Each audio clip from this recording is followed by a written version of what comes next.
কুরবানির পশু জবাই করার সময় আপনি কি দোয়া বলবেন? প্রথম কথা হচ্ছে যে কোনো পশু আপনি হালাল প্রাণে আপনি জবাই করার সময় আপনি বিসমিল্লাহ আল্লাহু আকবার বলবেন বাস। তবে বিশেষ করে কুরবানির ব্যাপারে, আকিকার পশু জবাইয়ের ব্যাপারে ভিন্ন ভিন্ন কিছু কথা আল্লাহ নবী বাড়িয়ে দিয়েছেন। কুরবানির পশু যখন আপনি জবাই করবেন, যদি নিজেরটা আপনি নিজে যদি জবাই করেন, তাহলে আপনি বলবেন বিসমিল্লাহ আল্লাহু আকবার, আল্লাহুম্মা তাকাব্বাল মিন্নি ওয়া মিন আহলি বাইত। আল্লাহ, এটি আমার এবং আমার পরিবারের পক্ষ থেকে। যদি আপনাকে আপনার পড়োশী বলে যে ভাই একটু আমার পশুটা জবাই করে দাও না, তখন একটু ভিন্ন আলাদা হবে।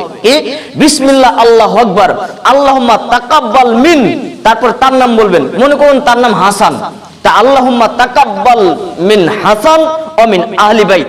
আল্লাহ, এটি হাসানের পক্ষ থেকে এবং তার পরিবারের পক্ষ থেকে। যদি এতটুকু যদি আপনার ভেজাল মনে হয়, তাহলে আপনি নিজের পশু জবাই করার সময় বিসমিল্লাহ আল্লাহু আকবার বলে মনে মনে নিয়ত করবেন, আল্লাহ, এটি আমার এবং আমার পরিবারের পক্ষ থেকে। হয়ে গেল।